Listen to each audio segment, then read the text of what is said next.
सैफई परिवार के 6 लोग उत्तर प्रदेश में इस बार चुनाव लड़ रहे थे, लेकिन बदायूं में जो मेलो ड्रामा उन लोगों ने किया वो आपको किसी सीट पर देखने को नहीं मिला। मैं आऊंगा, धमकी दूंगा। देखिए, सरकार आपकी थी, चुनाव वाले दिन भी देखने को आया कि आदित्य यादव को धरने पे बैठना पड़ा, तो ये सब चीजें दिखाती हैं कि उनके संग जाती हुई। मैं प्रशासन को धमका सकता हूं। समाजवादी पार्टी के लोग चुनाव लड़ते समय छल, कपट और भ्रम तीनों चीजों से चुनाव लड़ते हैं। ये भी तय था कि मैं उनको 100% चुनाव हरा भी देता अगर वो चुनाव लड़ते तो। मतलब एक्सपीरियंस आदमी को चुनाव हरा देते, आप अनएक्सपीरियंस आदमी जिनका ये पहला चुनाव तो उनसे आप चुनाव हार के बेटे तो जिला पंचायत का सदस्य का भी चुनाव हार चुके थे वहाँ। जब मैं बदायूं पहली बार जा रहा था तो वो सबसे पहले मेरे घर आए। लेकिन आंखों से आंसू कैसे निकल गए? अभी आप देख रहे हैं कि स्वामी प्रसाद मौर्य लगातार रामचरितमानस या हिंदू देवी देवता उन सब पे टिप्पणी करते हैं, आप कितना सहमत होंगे? मैं देखिए उनसे सहमत नहीं। इस पूरे चुनाव से आपने क्या लेसन लिया, आपने क्या सीखा? ये सीट आज भारतीय जनता पार्टी के खाते में हो सकती थी।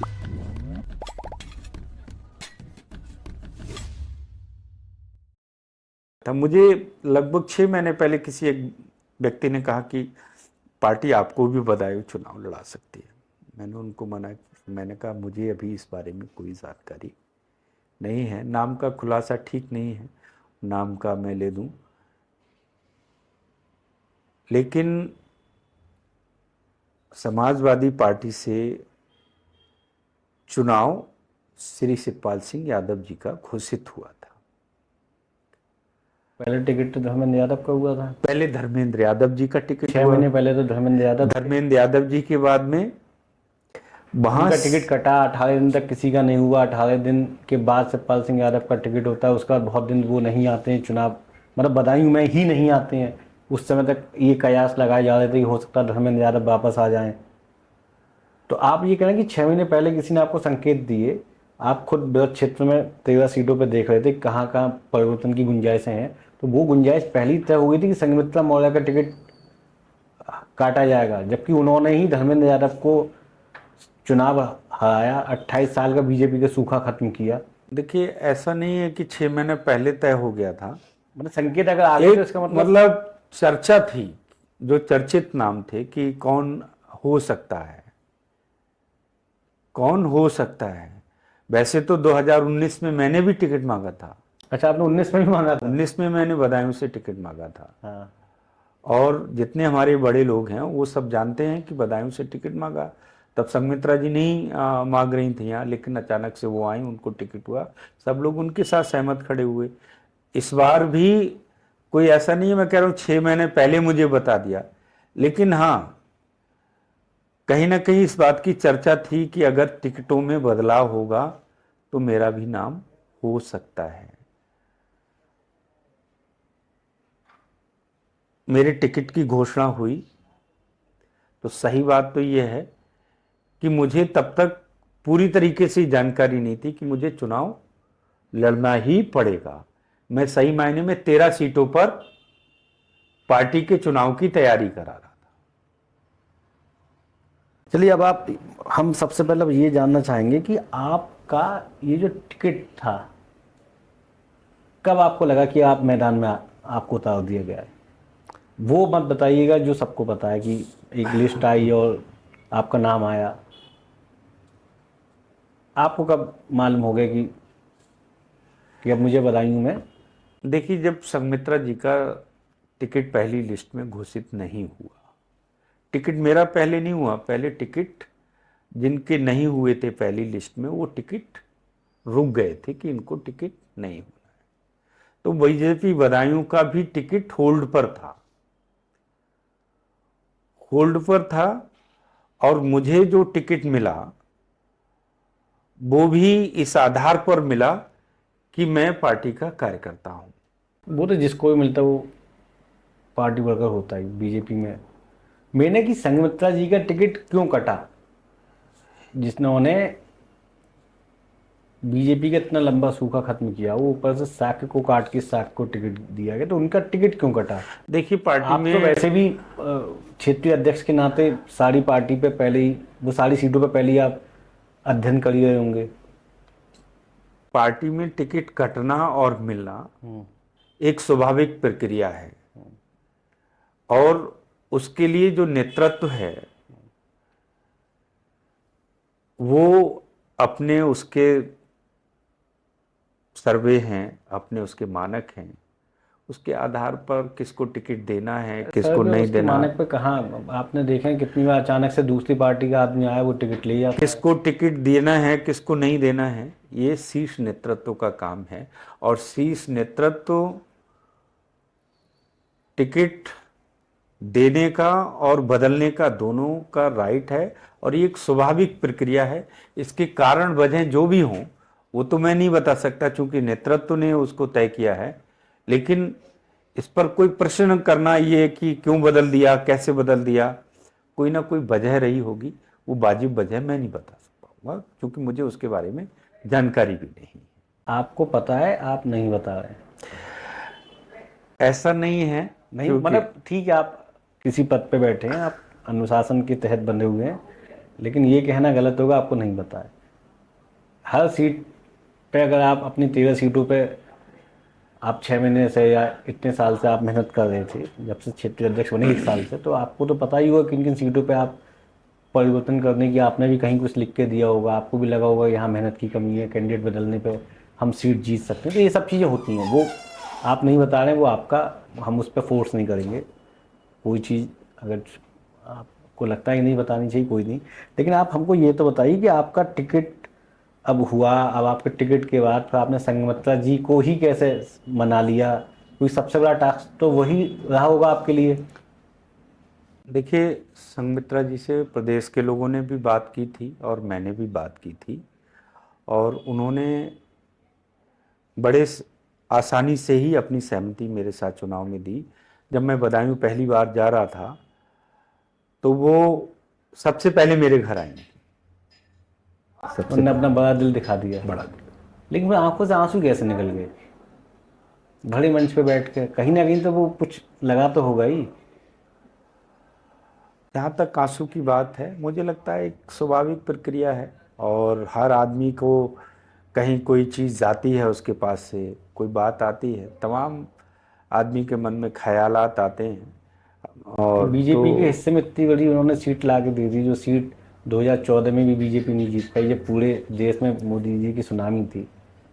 तो मतलब लगा कि कहीं थोड़ी सी कसक रह गई उनकी। अब इसका जवाब तो वही दे सकती है, मैं नहीं दे सकता हूँ। चलिए, अब आप और आज अब संघमित्रा जी ने आपको रिसीव कर लिया, आपके घर से आप बदायूं पहुंचते हैं बहुत लाव लश्कर के साथ। पहली आपकी टिकट लेने के बाद आपने बदायूं की ज़मीन पर पैर रखा, कई सौ गाड़ियों के साथ, 300 से ज़्यादा गाड़ियों की परमिशन ली गई। तो इतनी गाड़ियां, इतना लाव लश्कर। देखिए, जब मैं यहाँ से मेरा टिकट हुआ सही मायने में, तो मुझे बहुत पहले नहीं पता था कि मुझे चुनाव लड़ना है।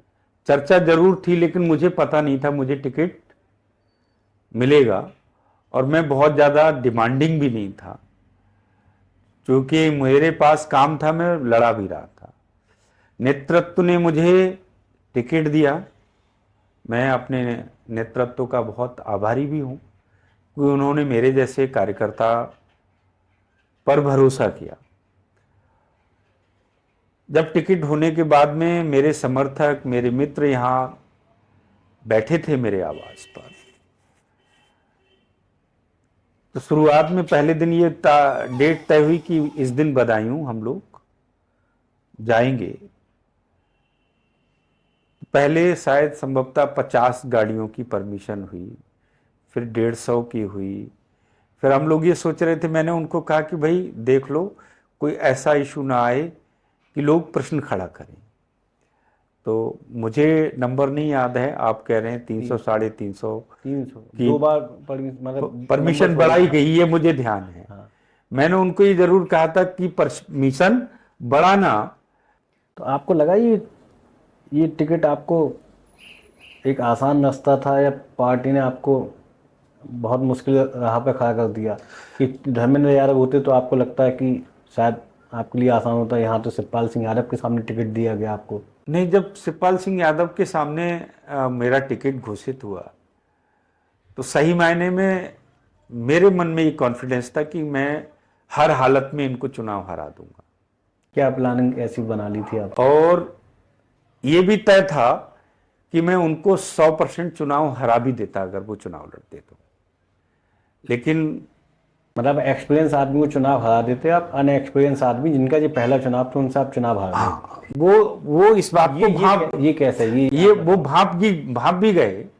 क्योंकि जब जैसे ही मेरी एंट्री हुई बदायूं में, जैसे ही मेरी एंट्री हुई, उसके 4 दिन बाद ही या 3 दिन बाद ही उन्होंने कहा नहीं नहीं अब चुनाव मैं नहीं लड़ूंगा।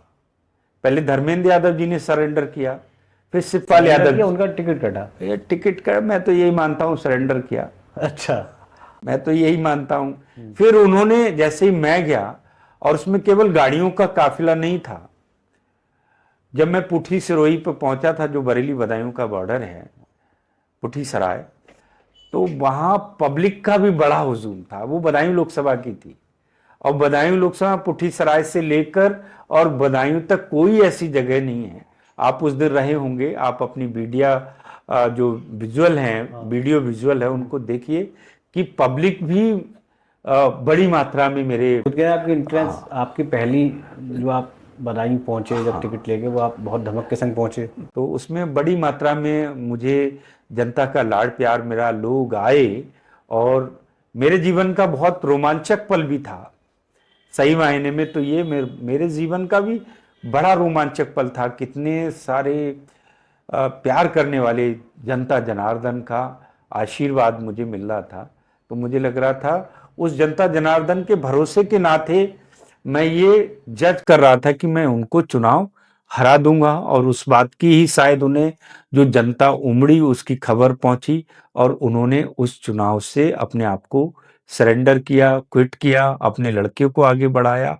वो आप जैसे कहें, आपको लगता है कि कोई भी पिता को लग रहा है कि चुनाव यहाँ हारने की स्थिति है पार्टी की, तो अपनी जगह अपने बेटे का करियर दांव पे लगा देगा?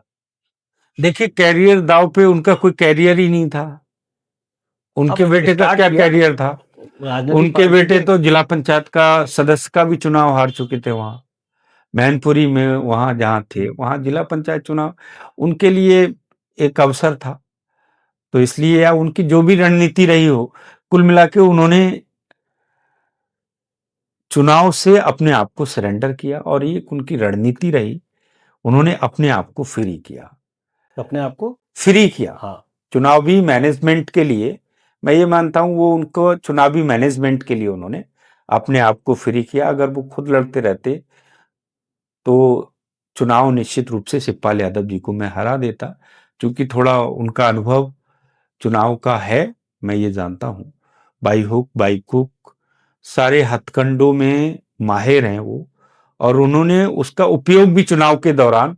शिवपाल यादव जी की वीडियो वायरल हुई थी कि जो वोट देंगे उनको भी देख लेंगे, उनका भी सूची बनाएंगे, जो नहीं देंगे उनको भी देखेंगे। चुनाव बदायूं में हार जीत एक पार्ट है, लेकिन उस चुनाव में पूरे सैफई परिवार के 6 लोग उत्तर प्रदेश में इस बार चुनाव लड़ रहे थे। लेकिन बदायूं में जो मेलो ड्रामा उन लोगों ने किया, वो आपको किसी सीट पर देखने को नहीं मिलेगा। और वो अच्छे से ये जान रहे थे कि वो चुनाव हार रहे हैं। तो आप कह रहे हैं कि चुनाव हारने की उनको भना क्या कुछ महसूस हुआ, तो मेलोड्रामा करने, क्या मेलोड्रामा, क्या बता? डेली ही मेलो ड्रामा था। कभी फर्जी मीडिया वाले 4 कैमरे वाले लेकर पहुंच गए, पुलिस की वीडियो बना रहे हैं, कभी पुलिस को धमका रहे हैं, कभी वोटर्स को धमका रहे हैं। उन्होंने कहा नहीं हमारे लोग उठा लिए हैं। पुलिस प्रशासन को उनका एक वीडियो आया था, मैंने देखा था, शिवपाल यादव जी, हाँ भाई कौन बात कर रहा है, कैसे कर रहे हो ये, मैं आऊंगा धमकी दूंगा। उन्होंने कही थी कि अगर हमारे कार्यकर्ताओं के साथ ये उत्पीड़न जारी रहेगा तो पूरे उत्तर प्रदेश से हमारे कार्यकर्ता आएंगे और बदायूं के थानों का घेराव करें। ये मेलोड्रामा था। धमकी कह सकते हैं। ये धमकी है, मेलोड्रामा है। ये वो लोग हैं जिन्होंने 2024 में 14 के चुनाव में, जब समाजवादी पार्टी की सरकार थी, तो इन्होंने भारतीय जनता पार्टी के नेताओं की सभाएं नहीं होने दी थी। 2014 के चुनाव गुंडागर्दी की अति की हुई थी। वो उसी स्टाइल में जब देखा कि गुंडागर्दी नहीं हो रही है तो उन्होंने प्रशासन को धमकाना शुरू किया। बाकायदा मीडिया कि वो लोग असली थे या फर्जी थे, मुझे तो लगता है 100% उनके निजी कैमरामैन वाले थे जिनको लेकर आए थे। वो अलग-अलग चैनल के माध्यम से उन्होंने कि ये फलाना, लेकिन वो चैनल वाले नहीं थे, मुझे 100% उम्मीद है। और प्रशासन को धमकाने का वो तो अलग-अलग, वो तो एबीपी चैनल पे लाइव भी चला था। उस समय वो लाइव पे थे, बातचीत के बीच में हाँ, उन्होंने फ़ोन से बात करी थी, तो वो जिसकी आप पब्लिक ज़िक्र कर में रहे हैं। एक मैसेज देना चाह रहे थे कि देखिए, मैं प्रशासन को धमका सकता हूँ। तो मैं तात्कालिक रूप से उनकी इस बात को चूँकि नहीं समझ पाया, लेकिन साथ ही साथ थाने में पहुँच जाना, थाने में धरना देना, थाने में थानेदार को हड़काना, पुलिस को हड़काना, पैसे का पैसे को बँटवाना, तो ऐसे बहुत सारे चीज़, धन बल, बाहुबल, जो सरकार छल, आपकी थी, दूसरा कैसे धमका सकता है? धमकाना, यही धमकाना है। आम जनता नहीं जान रही है। उन्होंने कोई ऐसा नहीं है, पूरे देश और प्रदेश और बदायूं की जनता में एक मैनिपुलेशन उनके उस वीडियो से जा रहा था। उस वीडियो से तो उन्होंने अपने कार्यकर्ताओं का जोश बढ़ा दिया कि हम हैं पीछे। जोश बढ़ाने को नहीं, मैं सही मायने में कहूंगा कि वो एक तरह से र्यूमर उड़ाने का काम उन्होंने, और एक जिस काम के लिए वो जो कर नहीं पा रहे थे, जिसके लिए वो लोग जाने जाते हैं, उनका प्रयास हमेशा बूथ कैप्चरिंग और इस सब के लिए जाने जाते हैं वो लोग। तो उनका इस एक उकसावा रहा कि हम घबराने की जरूरत नहीं, हम बूथ कैप्चरिंग भी कर सकते हैं मतलब या वो इस घबरा भी रहे थे और बता भी रहे थे कि घबराने की ज़रूरत नहीं है। तरह। तो एक हर तरीके का माहौल उन्होंने उसमें अपनाया और वो अपनी रणनीति में कहीं न कहीं कामयाब रहे। मैं ये मानता हूँ कि जिस तरह से चीज़ें थी, मैं थोड़ा-सा ये सोच रहा था कि हमारी सरकार है और हम लोग उतना अग्रेशन के साथ उनको, जितना मुझे इस मेलोड्रामा का जवाब देना चाहिए था, उतना शायद मैंने नहीं दिया। अगर मैं जवाब देता इस बात का, तो परिणाम बदायूं लोकसभा में कुछ अलग हो जाता और ये सीट आज भारतीय जनता पार्टी के खाते में हो सकती थी। अरे चुनाव में जैसे आपने कह दिया कि अंतिम समय तक ये लोग मेलोड्रामा करते थे, तो ये मतलब ये इस मेलोड्रामा को आपने बाद में डिकोड किया या आप उस समय महसूस कर रहे थे कि कुछ पकड़ आए पीछे? नहीं, ये तो हम लोग जान रहे थे कि अ, बड़े प्रपंची लोग हैं, बहुत छली लोग हैं, ये मेरे माइंड में था। और चुनाव को छल से, हर प्रकार से लड़ने वाले लोग, और ये भी मुझे एहसास था। मैं जहाँ भी जनता में जा रहा था, तो जो लाड प्यार आम जनता का, आम जनमानस का मुझे मिला, उनकी कई सभाओं के फ़ोटो हमारे पास आए थे, जिसमें सीटें खाली रहीं, लोग नहीं आए। और ये भी मुझे एहसास था कि जिस दिन से मेरी एंट्री हुई, उन्होंने अपने आप को सीट हारा हुआ माना है और इसी नाते वो खुद चुनाव से हटे, शिवपाल सिंह यादव, और उन्होंने अपने बेटे को आगे किया। मतलब चुनाव हुए लगभग 1 साल से ऊपर चला गया। लेकिन इस चुनाव के बाद आपने एक समीक्षा करी होगी, तो समीक्षा में क्या पाया? कहाँ चूक हुई? क्या कुछ भीतरघात हुआ? या आपको लगता है कुछ निष्क्रियता रही? कहाँ कमी रही पूरे चुनाव में? क्योंकि अभी तक हम देखने को हमें ऐसी कोई कार्रवाई नहीं मिली कि जिससे मालूम हो कि बीजेपी ने या आपने, हम बस इस सीट की बात करें, तो समीक्षा में क्या निकला? देखिए, जहाँ तक मेरा व्यक्तिगत अ, बदायूं लोकसभा की समीक्षा के बारे में बात है, मैं अपनी पहले दिन की टिकट के बाद जो एंट्री से लेकर और मतगणना तक का अपना व्यक्तिगत अनुभव देखता हूँ, मुझे भरपूर लाड़ प्यार जनता का मिला। भारतीय जनता पार्टी के कार्यकर्ता, मेरे समर्थक और भारतीय जनता पार्टी के समर्थकों ने पर्याप्त ईमानदारी से मेहनत की। जैसा कि भारतीय जनता पार्टी के कार्यकर्ता हमेशा एक सिस्टम और नियम के अनुसार ही काम करते हैं, उनके समर्थक भी उसी आधार पर काम करते हैं। तो उसमें मेहनत से ये तय था पहले दिन की एंट्री से ही कि समाजवादी पार्टी ने उसकी अपनी हार मान ली। उसी का ही रिजल्ट था कि श्री शिवपाल सिंह यादव जी ने अपना टिकट वहां बदलकर अपने बेटे को आगे किया। उससे पहले श्री धर्मेंद्र यादव जी वहां से चले गए। 15 दिन वो सीट खाली रही। बदायूं सीट को उन्होंने हारा हुआ माना और वो जानते थे जैसे ही मेरे टिकट की घोषणा हुई, बदायूं सीट पर बेसिकली मैनपुरी या सैफई परिवार करता क्या रहा है। आप देखें 2014 के चुनाव में भी जब उत्तर प्रदेश में समाजवादी पार्टी की सरकार थी,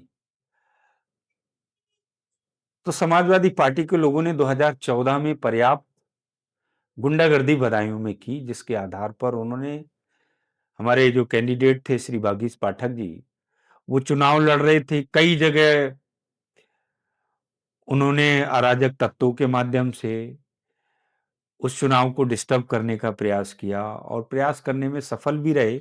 कई जगह बूथ कैप्चरिंग, ये सब करने में, बड़ी मात्रा में बूथ कैप्चरिंग 2014 के चुनाव में उन्होंने की थी। 2019 में भी उन्होंने प्रयास किया था उस समय की कैंडिडेट पर हमला और उस समय की कैंडिडेट पर पत्थरबाजी करवाने का काम भी वोटिंग वाले दिन उन्होंने ये गुन्नौर इलाके की तरफ हुआ। किया था। 2024 के चुनाव में जब मेरी एंट्री हुई, एक बात तो तय हो गई कि वो गुंडागर्दी पर उनका लगभग लगभग कि गुंडागर्दी होने नहीं देंगे और कहीं भी ये उन्हें भी लगा कि गुंडागर्दी हम नहीं कर पाएंगे। मैंने कहा भी था कि अगर गुंडागर्दी करेंगे कहीं तो उसका मुंहतोड़ जवाब दिया जाएगा और उन्हें यह भी लगा कि अब सीट जीती नहीं जा सकती है। बदायूं सीट पे उन्होंने हार भी मानी। तो इस नाते शिवपाल सिंह यादव जी ने अपने आप को अलग किया और अलग करने के साथ ही उन्होंने गुंडागर्दी का दूसरे ढंग से प्लान किया। उसमें उनके द्वारा धनबल का भी उपयोग था, जिसमें अलग अलग माध्यमों से उन्होंने धनबल का उपयोग किया, जो बहुत चोरी छुपे उन्होंने प्लान्ड वे में जगह जगह, मुझे तो यहां तक आया कि उन्होंने उसमें कुछ जगह पैसा, जो ऐप है फोन पे वगैरह से भी गूगल लोगों पे, के, फोन पे, हाँ। गूगल पे फोन पे के उससे तो माध्यम एक से दिन में 1 लाख की लिमिट होती है बस। अलग अलग लोग बुलाए थे उन्होंने प्रदेश से। उसमें उस धनबल का उपयोग था। धनबल के साथ साथ जनता को भी थ्रेड करने की बात उन्होंने की। उसका एक ऑडियो पहले वायरल हुआ था जिसमें उन्होंने कहा था जो वोट नहीं देंगे उसको हम देख लेंगे। तीसरा जो उनका तरीका था कि प्रशासन को थ्रेड करने का और सॉफ्टली थ्रेड करने का, मेलो ड्रामा। पूरे 6 परिवार के मेंबर लड़ रहे थे, उसमें सबसे अधिक मेलो ड्रामा उन्होंने बदायूं में किया। और कहीं ये मेलोड्रामा नहीं कि हमारे लोग पकड़े जा रहे हैं, कहीं वो बैठकर फोन करना और उस फोन को, वीडियो को वायरल करना, थानेदार को धमकाते हुए, जगदीश नगर इंस्पेक्टर को कि फोन कर। क्यों भाई इंस्पेक्टर साहब कैसे कर रहे हो। वो जो ड्रामा उन्होंने फैलाया वो गुंडागर्दी का उनका बदला हुआ स्वरूप था। वो प्रशासन को थ्रेड थी। वो एक तरीके से अपने लोगों को भी उकसा रहे थे कि आप गुंडागर्दी करिए, हम साथ में हैं, हम छूटने नहीं देंगे। तो इस तरह से एक अपने चुनाव में उन्होंने इस तरह की रणनीति बनाकर चीजों को, चूंकि हम लोग सत्ता से थे और कहीं भी संवैधानिक ढंग से उन्होंने चुनाव आयोग या किसी के पास वो गए नहीं या उन्होंने बात नहीं की। वो केवल मीडियाबाजी, मीडिया में भी अपने पर्सनल कैमरे लेकर वो वोटिंग से 2 दिन पहले भी यहाँ वहाँ पुलिस में कहीं कहीं छापामारी, ये सब वो करने का काम करते रहे और इस तरह से उन्होंने एक मैनिपुलेशन और एक गलत ढंग से वहाँ चुनाव में अपनी थोड़ा सा लीड लेने का काम किया है। और उसमें मेनली उनका छल, धन, धनबल, इस सब के आधार पर उन्होंने इस चुनाव में अपनी मजबूती ली। नहीं तो सरकार आपकी थी, उनका कहना था चुनाव से मतलब वोटिंग से 2 दिन पहले जो अंतिम प्रचार का दिन होता है उस दिन वो प्रेक्षक के पास ही शिकायतें लेके जाते रहे, या उनका पूरा दिन प्रचार की जगह इन सब चीज़ों में लगा। चुनाव वाले दिन भी देखने को आया कि आदित्य यादव को धरने पे बैठना पड़ा। तो ये सब चीज़ें दिखाती हैं कि उनके संग जाती हुई है। आप कहें कि उन्होंने ये सब चीज़ें प्लान तरीके से आपके खिलाफ एक स्क्रिप्ट बना दी। नहीं, उनके कई सारे बूथ ऐसे थे जहां उन्होंने बड़ी मात्रा में वोटिंग कराई है, जहां बड़ी मात्रा में उनके फर्जी वोट थे, और वो प्रशासन वहां न जाए इसलिए वो प्रशासन को वहां उलझाए रहे कि यहाँ हमारे साथ ज्यादती हो रही है। लेकिन कई जगह पर वो सब चीज़ें यहाँ जिक्र करने का बहुत मायने नहीं है। सही मायने में वो एक गलत ढंग से उसको उलझाने में कामयाब रहे। मतलब गुन्नौर और सहसवान से वो इतनी लीड लेके आए कि आपकी ट्रिपल बी, बिसौली, बदायूं और बिलसी, ये तीनों लीड आपकी जो थी वो छोटी पड़ गई उनकी 2 विधानसभा की लीड में। जबकि बिसौली में कोई भी नेतृत्व नहीं कर पा रहा था उनकी पार्टी से कोई बड़ा लीडर। आपके पास मेजर कैलाश भी थे, आपके पास जो उनके विधायक थे वो भी बीजेपी में पूर्ण रूप से कह सकते हैं आंशिक रूप से आई गए थे, क्योंकि फिलहाल भी उनकी तरफ नहीं था आशुतोष मौर्य। हम बात करते हैं कि जो पहले बीजेपी के विधायक थे, क्या नाम है अपने इनका, कुशाग साहब। कुशाग्र सागर जी, वो भी आपकी तरफ से, लेकिन लास्ट में कुछ ऐसा हुआ कि मैसेज आया कि वो पार्टी छोड़ के जा सकते हैं। तो आप उस विधानसभा से भी आपकी ऐसी लीड नहीं आ पाई। मैंने कहा उस समय अलग अलग समीक्षा की बजाय ये बात बिल्कुल ठीक है कि समाजवादी पार्टी के पास बिसौली में कोई चेहरा नहीं था, बिलसी में कोई चेहरा नहीं था, लेकिन उनकी जो गुन्नौर और सहसवान में भ्रमित करने की रणनीति रही कि प्रशासन को उन्होंने ये उलझाए रखा एक दो जगह पर कि यहाँ हमारे साथ अन्याय हो रहा है, और दूसरी जगहों पर जहाँ उन्होंने फर्जी मतदान के बनवाए हुए थे जिसके लिए जाने जाते हैं, उन अपने चुनिंदा जगहों पर उन्होंने पर्याप्त मात्रा में फर्जी मतदान भी उन्होंने कराया है। चलिए, इसका अंतिम सवाल कि इस पूरे चुनाव से आपने क्या लेसन लिया, आपने क्या सीखा। इस पूरे चुनाव में मेरा मानना ये है कि समाजवादी पार्टी के लोग चुनाव लड़ते समय छल कपट और भ्रम तीनों चीज़ों से चुनाव लड़ते हैं। धन बल बाहुबल इन सब चीज़ों से भी चुनाव लड़ते हैं और जनता को पूरी तरीके से दिग्भ्रमित करने का भी काम करते हैं। तो हमें उनके हिसाब से तैयारी अपनी करके रखनी चाहिए। और चूँकि भारतीय जनता पार्टी ऐसा नहीं है, लेकिन हमें अपनी एक व्यापकता वाली रणनीति जरूर बना के रखनी चाहिए। चलिए, उम्मीद है कि आपने ये जो लर्निंग्स आपके काम आएंगी, आपके संगठन के काम आएंगी, आप उनको भी ये चीज़ें ज़रूर ट्रांसफ़र करेंगे। अब एक हम अपना लास्ट का एक रैपिड राउंड रखते हैं, बड़ा छोटा सा राउंड होगा, छोटे सवाल छोटे जवाब। सबसे पहली चीज़ कि चुनाव में किसी भी नेता के लिए क्या ज़रूरी है, पैसा या मुद्दा।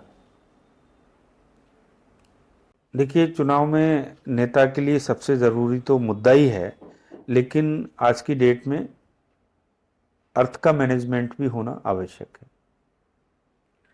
नेता के लिए चुनाव में छवि ज़्यादा सपोर्ट करती है या पैसा। छवि ज़्यादा सपोर्ट करती छवि।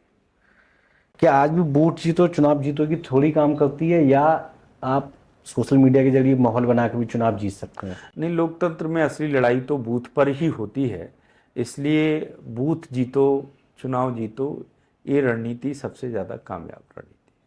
आपको क्या पसंद है, बुलेट से चलना है या फॉर्च्यूनर से। बुलेट का अपना अलग जलवा है। बुलेट के जो दिन हैं वो दोबारा कभी नहीं लौट कर आएंगे। बुलेट के जो क्षण हैं उनको शब्दों में बयान नहीं किया जा सकता है। वो पूरी ज़िंदगी भर रोमांचित करते रहेंगे, वो ताउम्र हमें ऊर्जा देते रहेंगे। तो इसलिए बुलेट का ज़माना वो सबसे अच्छा ज़माना था। अभी आप देख रहे हैं कि स्वामी प्रसाद मौर्य लगातार रामचरितमानस या हिंदू देवी देवता उन सब पे टिप्पणी करते हैं, आप कितना सहमत हैं उनसे?